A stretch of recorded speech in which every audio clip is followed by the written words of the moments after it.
नमस्कार, मैं हूं आपके साथ पूर्णिमा मिश्रा और हमारे खास प्रोग्राम क्या कहते हैं नरेंद्र मोदी में आज आपको सुनवाएंगे पीएम मोदी का वो ऐतिहासिक भाषण जो उन्होंने 9 मार्च 2019 को नोएडा उत्तर प्रदेश में दिया। अपने भाषण में प्रधानमंत्री ने कहा कि देश के लोग वो दिन नहीं भूल सकते जब पावर ग्रिड फेल हो जाया करते थे, राज्य के राज्य अंधेरे में डूब जाते थे और भारत को अंतर्राष्ट्रीय स्तर पर शर्मिंदगी महसूस करनी पड़ती थी और इसका कारण कोई और नहीं, कांग्रेस सरकार की नाकामी थी। नोएडा के मेरे प्यारे भाइयों बहनों, आप यहां मोदी मोदी कर रहे हैं और वहां कुछ लोगों की नींद हराम हो रही है।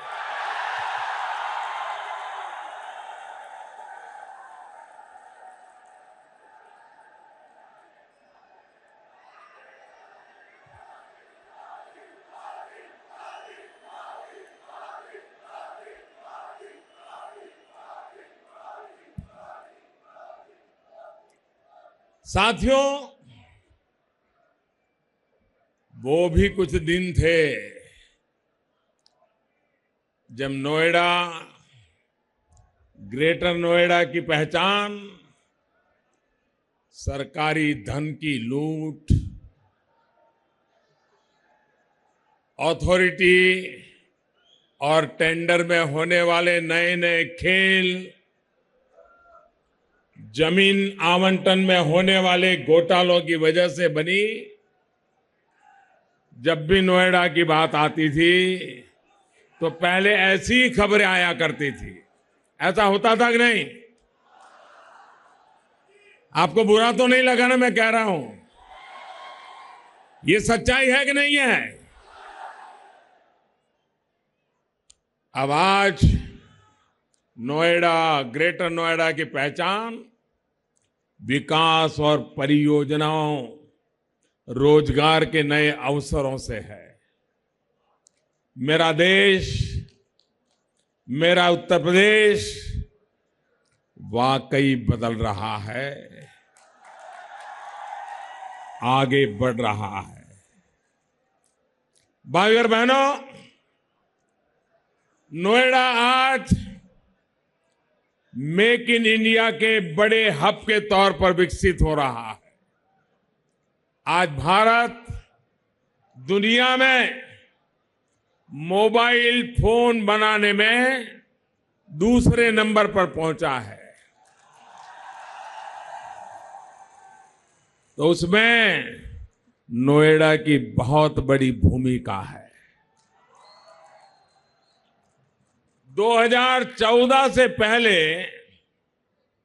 मोबाइल फोन बनाने वाली सिर्फ 2 फैक्ट्रियां देश में थी और आज करीब करीब 125 फैक्ट्रियां देश में मोबाइल फोन बना रही। कहां 2 और कहां 125। इसमें से बड़ी संख्या में फैक्ट्रियां हमारे इस नोएडा में है। मोबाइल के अलावा टीवी, फ्रिज जैसे दूसरे इलेक्ट्रॉनिक्स आइटम की भी अनेक कंपनियां यहां पर है। इन सभी ने युवा साथियों के लिए लाखों नए रोजगार के अवसर बनाए। साथियों, आज मैं नोएडा में आप सभी के जीवन को आसान बनाने वाली परियोजना समर्पित करने के लिए आपके बीच मौजूद हूं। इसके साथ साथ पश्चिम उत्तर प्रदेश और बिहार को रोशन करने वाली महत्वपूर्ण परियोजनाओं को भी थोड़ी देर पहले शिलान्यास किया गया है। नोएडा सिटी सेंटर से नोएडा इलेक्ट्रॉनिक सेंटर तक चलने वाली मेट्रो के लिए मैं यहां के लोगों को बहुत बहुत बधाई देता हूं। साथियों, यहां की कनेक्टिविटी को और सुधारने के लिए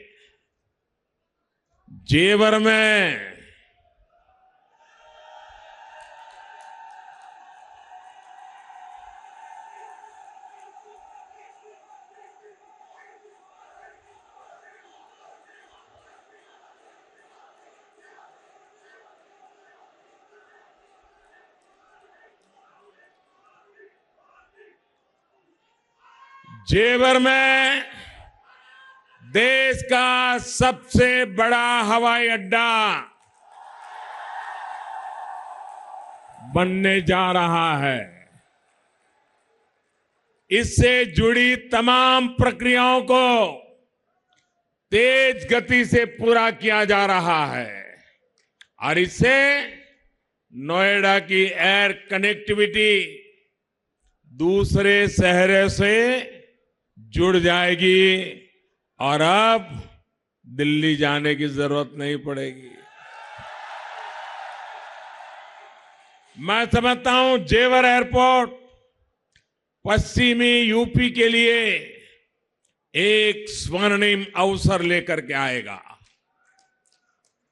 मुझे आपको ये बताते हुए भी खुशी हो रही है कि अगले कुछ हफ्तों में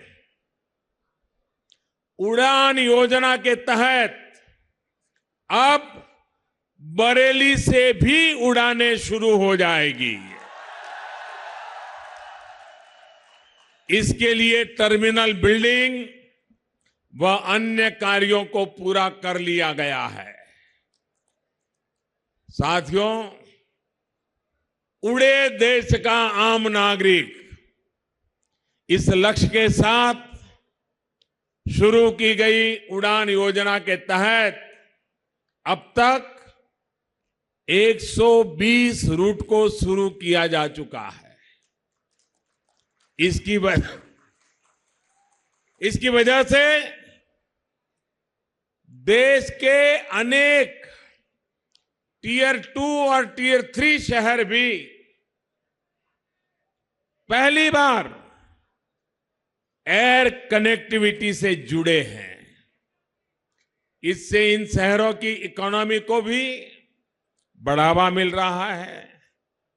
साथियों, उद्योगों के विकास के लिए बिजली का आधुनिक इंफ्रास्ट्रक्चर भी बहुत जरूरी है।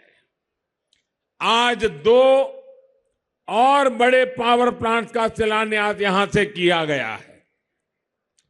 एक प्लांट यूपी के ही बुलंदशहर के खुर्जा में लग रहा है और दूसरा बिहार के बक्सर में।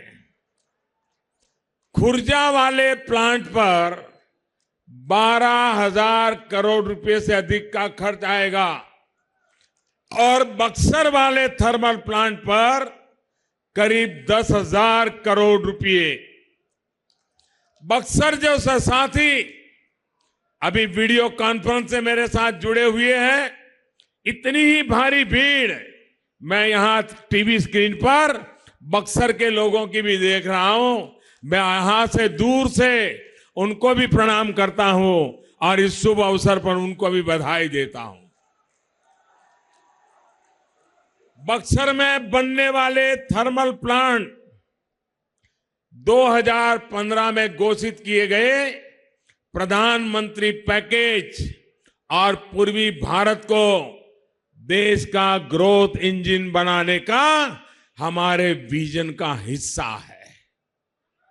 भाइयों और बहनों, जब ये दोनों प्लांट तैयार हो जाएंगे तो यूपी और बिहार को अधिक बिजली मिल पाएगी। खुर्जा के प्लांट से यूपी के साथ ही दिल्ली, उत्तराखंड, राजस्थान और हिमाचल प्रदेश को भी बिजली मिलेगी। इसी तरह बक्सर के प्लांट से बिहार समेत पूर्वी भारत में बिजली सप्लाई सुधारने में मदद मिलेगी। इसका एक बड़ा लाभ ये भी होगा कि राज्य में लगने वाले उद्योगों को भी बिजली आवश्यकता के मुताबिक मिल पाएगी। उद्योग लगाने हैं तो बिजली उसकी पहली आवश्यकता होती है। साथियों, हमारी सरकार 21वीं सदी में देश की ऊर्जा जरूरतों को ध्यान में रखते हुए अनेक क्षेत्रों में काम कर रही है। पहले की सरकारों ने इसे प्राथमिकता नहीं दी थी। देश में कैसे पावर सेक्टर को नजरअंदाज किया गया, देश की ऊर्जा जरूरतों को नजरअंदाज किया गया, इसका एक उदाहरण कल ही कानपुर में मुझे दिखाई दिया। कल कानपुर में, यहां पढ़े लिखे नौजवान हैं, उनको इस बात बराबर समझ आएगी। कल कानपुर में पनकी पावर प्रोजेक्ट के विस्तार का काम आरंभ हुआ है। लेकिन साथियों, आप ये जानकर हैरान रह जाओगे कि पनकी प्रोजेक्ट में 40-40, 50-50 साल पुरानी हो चुकी मशीनों से काम लिया जा रहा था। मशीनें हांफने लगी थी। कांग्रेस जैसा हाल था उस मशीनों का भी।